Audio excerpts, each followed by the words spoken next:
And this notion that we started with, the notion that intellectuals and elites aren't necessarily, are sort of by the party line almost more than anyone else.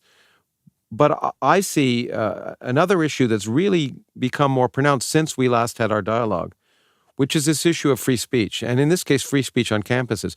You may be able to speak more freely, but one is finding more and more two things that are remarkable, interesting, and maybe to some extent disturbing. That is, first of all, that we're seeing more and more speakers, especially on the right to some extent, but almost every subject area being stopped from speaking on campus, by students in this case. The notion that there was a lecture that was happening in a university in the West where the speaker was going to speak about due process and free speech, and safe rooms were set up on campus so that students didn't have to hear discussions about this. Yet it's an issue that seems to now be adopted by the right. That there, if you look at and saying who is speaking out, and again, one of the, Trump's executive order may be impotent, but the notion that Trump would put an executive order saying universities can't get federal funding unless they promote free speech is kind of interesting. This notion that the left in some ways is now being seen as not promoting free speech. So I thought we should have that discussion a little bit. Well, I'd question the notion of the left, but it's certainly happening. Yeah. And it's wrong in principle, and beyond that, it's just tactically insane.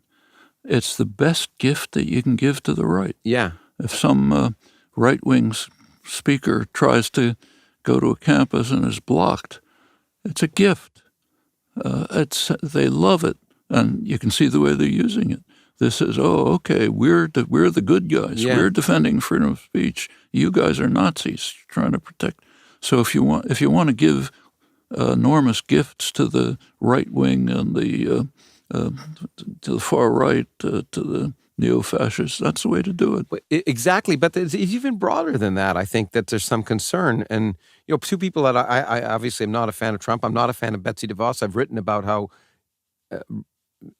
opposed many of her aspects, but there's another aspect of this notion which comes back to people being afraid in the United States.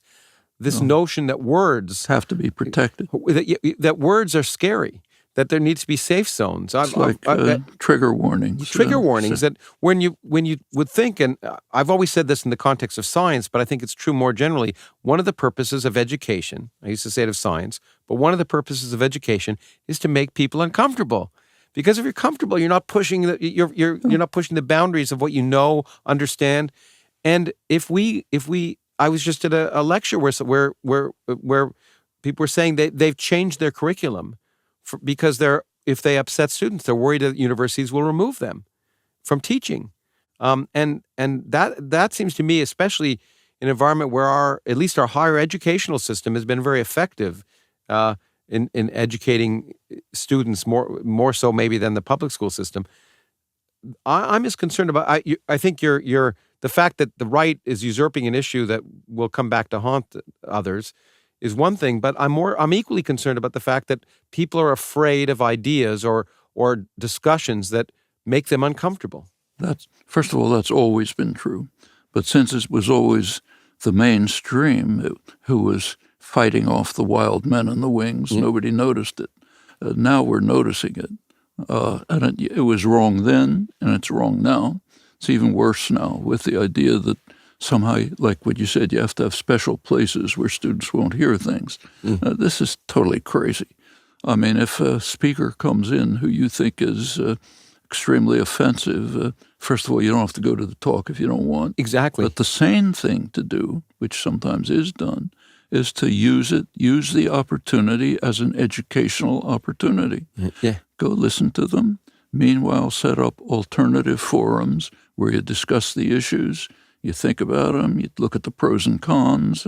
Nothing is ever 100% obvious. Yeah. Let's go through it. Let's come out with a reasonable position. We'll have a basis, if it's the correct outcome, to oppose their positions, not just shout them down. saying, well, we're so scared of them we can't even hear them. And exactly, shout them down, play music so they can't talk, even if they're allowed on campus. I've had enough of that in my own experience, but that's not the reason. It's wrong, whoever does it. When the right wing is targeted, it's tactically crazy. When the left is targeted, it doesn't matter because nobody pays attention anyway. Yeah. But when those who have some basis in power systems are attacked, then it's tactically ridiculous because it's giving them an enormous gift. Well, what I never see is this recognition. Well, I very rarely see it, of the fact that the whole purpose of free speech is to protect the speech of those you detest. In principle, that's what a democracy is supposed to be. In principle, but the people who have upheld that have always been bitterly denounced on every issue. Well, but you know what's... I can give you many examples. Yeah, but I'm pretty scared. I mean, as someone who sort of grew up in the 60s, to see that the people that I used to think of as progressive are now supporting exactly the opposite. Yes, but that was the 60s. Yeah. And remember, the 60s was the period when even the Supreme Court, really for the first time, took strong positions in support of freedom of speech. That's not American history. It's worth remembering that. First of all, the First Amendment does not protect freedom of speech. It prevents prior restraint. Yeah. But if I give a talk criticizing the government, First Amendment permits them to put me into jail as long as they didn't stop me from saying it in the first place. First Amendment's a very weak barrier to repression. And in fact, freedom of speech issues didn't arise at the court level, Supreme Court, until the 20th century. And if you look at the history, it's not uplifting. Mm-hmm. The first protections of freedom of speech were during the First World War, the famous dissents of Holmes and Brandeis. Yeah. Notice, first of all, they were dissents. Secondly, they were very limited.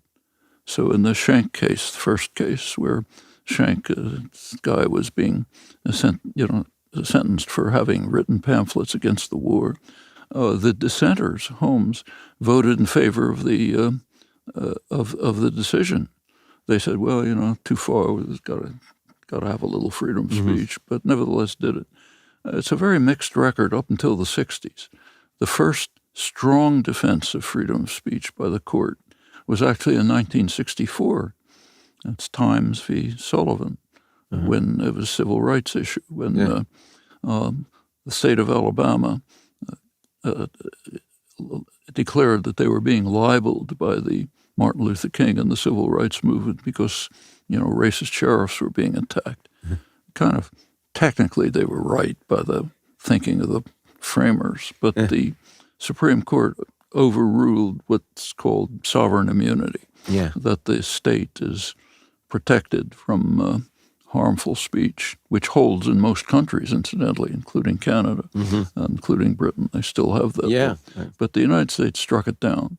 Then there was even further decisions. Brandenburg v. Ohio took a very strong position in favor of freedom of speech. That's 1969. It's not American history. Yeah. So yes, there is a modern tradition of protection of freedom of speech, but it's not deeply rooted or sturdy. And when, say, Clarence Thomas recently said we got to review these decisions because that's not what the framers had in mind, he's not wrong, if you really look back at the history. But nevertheless, it's true that among the countries of the world, the United States is probably supreme in protection of freedom of speech. Yeah, I know. As one who grew up in Canada, and I used to do history of Canada. Yeah, it's amazing to see how those protections were more effective here than in Canada. Remember the Salman Rushdie case? When this came up in Canada, there was a question debated about whether he was attacking the state religion. And they finally decided he wasn't, so it was okay because it was some other religion. In fact, in Britain, that same case, remember, this was when he was criticizing Islam. Yeah, sure. It went to the House of Lords, and they considered, they said, well, he isn't liable because he was condemning Islam. If he'd been condemning the Anglican Church, Yeah. it would have been a different story. That's Britain. We're not talking about Nazi Germany. Yeah, no, it's So these are very thin reeds.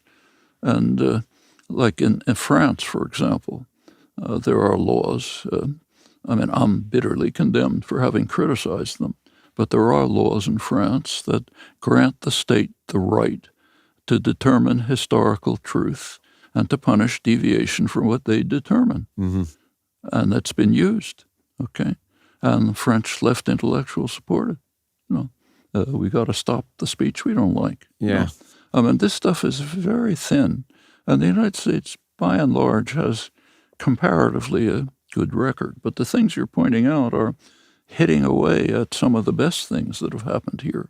And unfortunately, it is coming from students, young people who just aren't thinking through what they're doing.